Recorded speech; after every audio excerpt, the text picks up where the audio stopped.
J'ai l'honneur de présenter mon programme électoral. La construction d'une économie diversifiée et compétitive, tel est le deuxième axe du projet d'Emmanuel Ramazani Shadary. Il est en lui tout seul un projet à part entière. Il est ici question pour les candidats FCC de faire profiter au maximum le peuple des retombées de la croissance économique que le pays aligne depuis 2002. Il compte pour ce faire booster notamment le secteur minier, moteur incontesté de la croissance à ces jours. Le but est d'absorber une main-d'œuvre importante.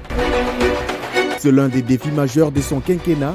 Le candidat numéro 13 veut inverser la tendance par la mise en place de dispositifs permettant un ruissellement optimal des retombées de la croissance sur d'autres secteurs de la vie nationale.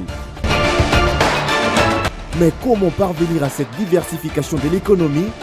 À court terme, Shadary s'emploiera à optimiser la collecte des recettes issues de l'exploitation des ressources naturelles.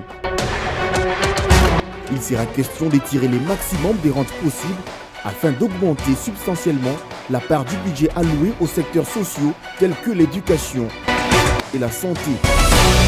Aussi, compte-t-il améliorer la part des dépenses en infrastructure pour non seulement assurer une mobilité accrue des ouvriers sur l'ensemble du territoire national, ce qui permettra à poursuivre un accroissement sensible des échanges inter- et intra-provinciaux.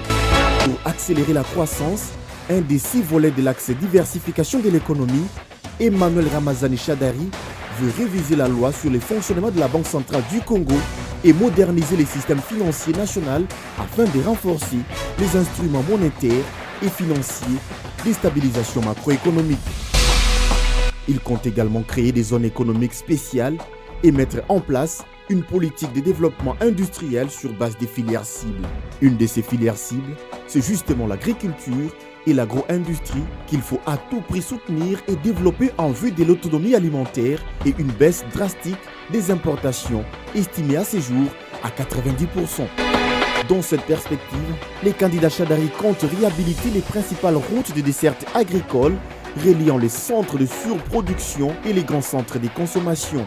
Ils s'engagent aussi à relancer les activités dans les domaines agro-industriels et créer d'autres parcs industriels dans différentes provinces. Il n'y a pas meilleur moyen de promouvoir l'autosuffisance alimentaire.